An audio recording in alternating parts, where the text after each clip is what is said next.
എന്നിട്ട് ഞാൻ ഇങ്ങനെ കാണേണ്ടി വന്നിട്ടാവോ? എനിക്ക് താകാൻ പറ്റുന്നില്ലാണോ?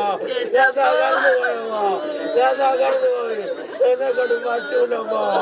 ആദ്യത്തെ ശമ്പളം അമ്മയുടെ കയ്യിലേൽപ്പിക്കാൻ കാത്തിരുന്ന മകനാണ് ആ ജീവനറ്റ മുഖം നോക്കി അമ്മയെന്ന് വിളിച്ച് വിങ്ങിപ്പൊട്ടുന്നത്. വയ്യാത്ത കാലം വെച്ച് അമ്മ തുണിക്കടയിലെ ജോലിക്ക് പോകുമ്പോഴൊക്കെയും അവൻ സ്വപ്നം കണ്ടു കാണും. അധ്വാനിച്ചുണ്ടാക്കിയ അവന്റെ പങ്ക് ആ കൈകളിൽ ഏൽപ്പിക്കുന്ന ഒരു ദിവസം.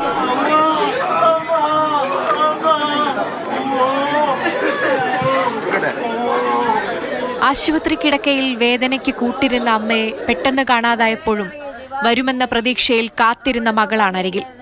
അമ്മയെ കാണാനില്ലെന്ന് പലരോടും പലതവണ പറഞ്ഞിട്ടും ആരും കേട്ടില്ല.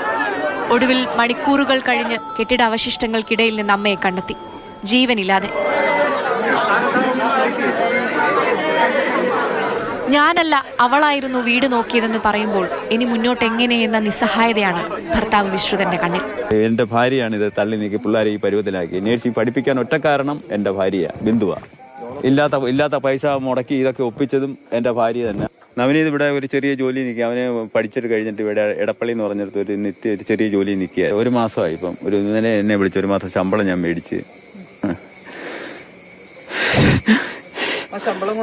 ഞാൻ അമ്മയുടെ കൊണ്ടു കൊടുക്കണം.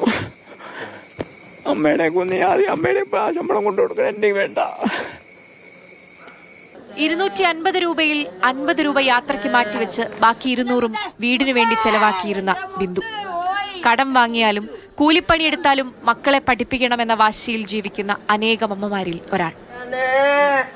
എന്റെ മോളെ ചാഞ്ഞു പോയി മോനെ.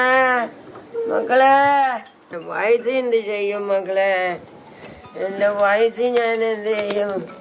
എന്റെ കുഞ്ഞുങ്ങളെ ചിറക് പിടിപ്പിക്കാൻ എന്ത് ചെയ്യും ഞാൻ?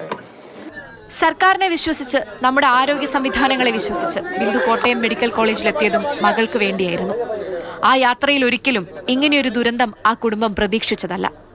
ഇനിയെങ്കിലും ബിന്ദുവിന്റെ മക്കളെ ചേർത്തു നിർത്തേണ്ട ഉത്തരവാദിത്തം സർക്കാരിനുണ്ട്. News desk, Mathrubhumi news.